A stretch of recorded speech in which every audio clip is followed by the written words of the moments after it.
back to the Drum Mission channel, ladies and gentlemen.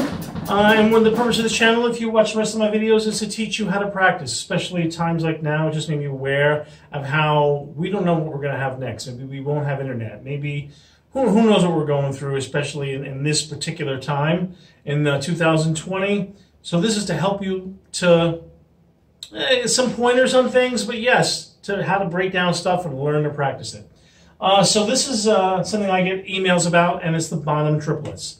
My take on it. And like I say, always do whatever you're going to do to make it your own. So let me just show you some things I do with the Bonham Triplets. First of all, a little history. The Bonham Triplets, I hate to call them Bonham Triplets, even though I love the way he played them, and I'm a big fan of John Bonham.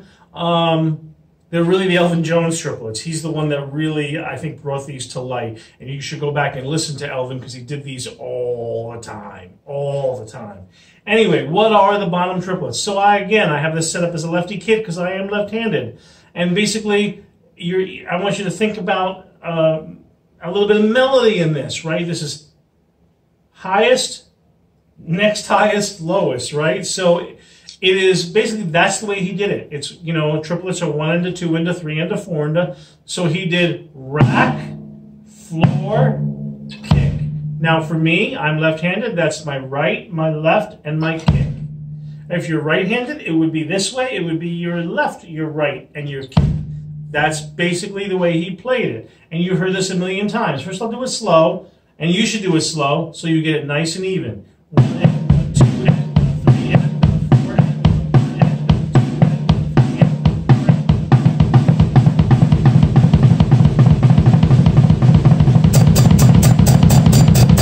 I like to throw my hi-hat down on the quarter notes or the eighth notes, depending on how I'm counting it.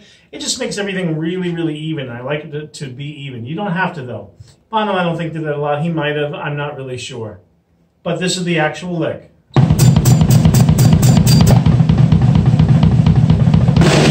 That's the lick. Now, don't just do that with the lick. Move it around. Make it your own. One of the things I like to do is I like to make little rhythms off the snare, right? All right, I got a little thing going on with the snare. You can put both hands on the snare for a second. And I even kept it on the snare and kept the bass drum going there. So all sorts of things you can do with it. And I want to show you something that I developed over the years that I kind of got by splicing a little Gad and Bonham together. And I do this at the end of solos a lot. And it really is just to continue the triplets speeding up on themselves, coming into the tempo of whatever song I was soloing in, or about to play, right? Maybe I'm doing it as an intro, or maybe I'm doing it in the middle. I took my solo, and now I want to really establish the tempo again before we start to play the groove. And I want to show you how you can do this from slow to fast without actually changing the tempo, but it sounds impressive, and it's a lot of fun. I'll be right back, and I'm going to play you to a metronome at about 110. Here we go. The Bonham Triplets is Glenn's little take on it.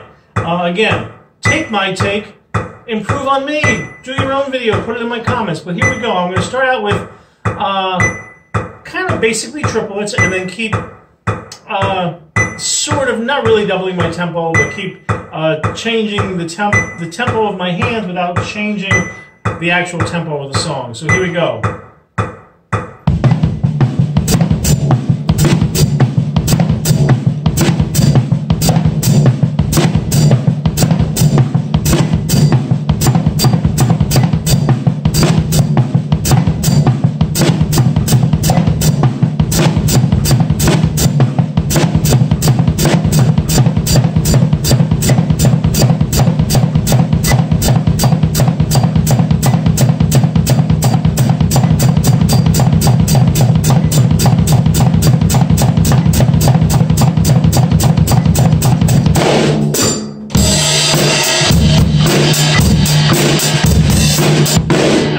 A lot of solos like that. It sounds impressive.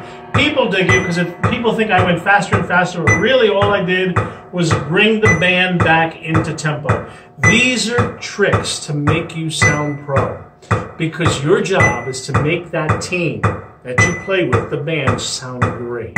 And the way you do that is to play in a way that is cool, fun, impressive, but still tells the band where to go, what to do next, both dynamically.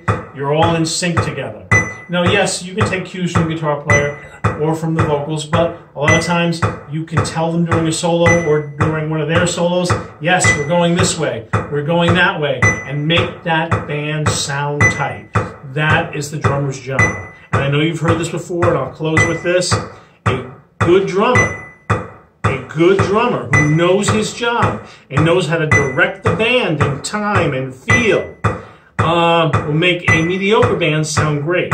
However, the reverse is also true. If you have great musicians with a bad drummer who doesn't know his job, they won't sound good. So yes, the Bonham Triplets, there you have it. All right, come up with your own ways and live well.